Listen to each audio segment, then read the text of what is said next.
Lots going on in the tech world recently. Twitter is taking a downfall with employees leaving their roles, and Ticketmaster has canceled public ticket sales for Taylor Swift's upcoming tour.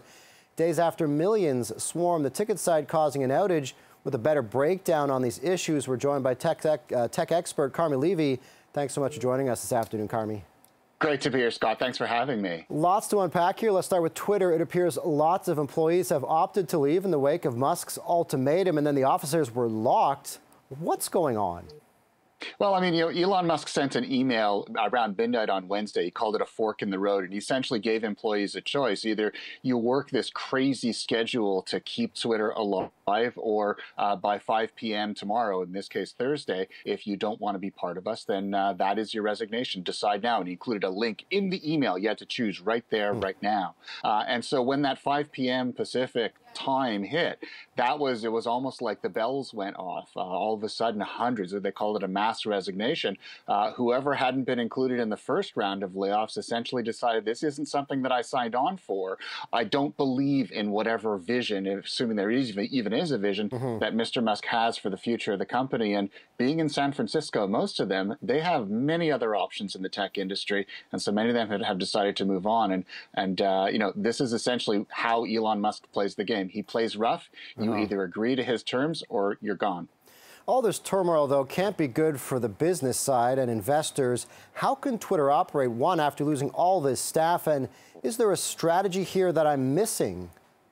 Well, it's interesting because Elon Musk claims that Twitter has never been more popular, that because of all the chaos that's happening now, that everyone is signing in, everyone is spending more time on the platform. They've had more users, more daily active users than ever before. The problem here is it doesn't matter how many users you have if you're not generating advertising revenue from them. And that's where the problem lies. Advertisers have watched this dumpster fire play out for the last going on 3 weeks now, and they're essentially saying, we're done. They've paused their spending. And so 90% of Twitter's revenue has essentially crashed, ground to a halt, and Elon Musk has to re-earn their trust. But based on what we're seeing here, that's not happening anytime soon.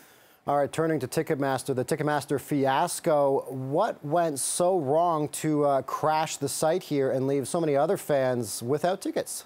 Well, there's a rule in IT that if you're expecting there to be a run on your system, if you're expecting to release something big and, hundreds of thousands or millions of people are going to suddenly try to connect to you online, that you scale up your infrastructure, you invest in the technology, you speak to your provider, and you make sure that you have all the servers and all the network availability and capacity and bandwidth to handle that influx. It's like opening up extra lanes on a highway when there's a big football game. That's just the way it's done.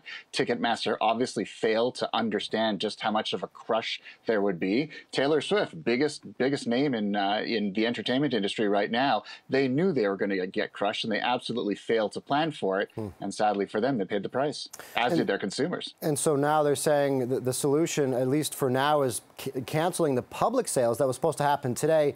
Now, that doesn't seem fair for the average fan now caught up in all this mix. It isn't. And, if you look at sort of the, Ticketmaster over the last number of years, it's never been about the customer.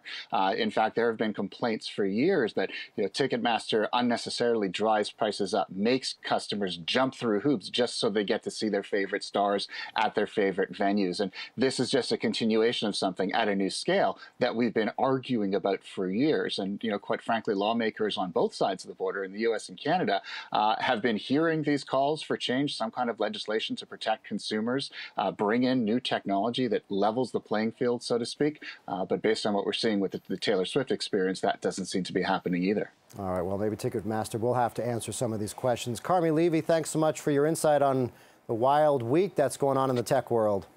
Appreciate being here, Scott. Thank you. Thanks a lot.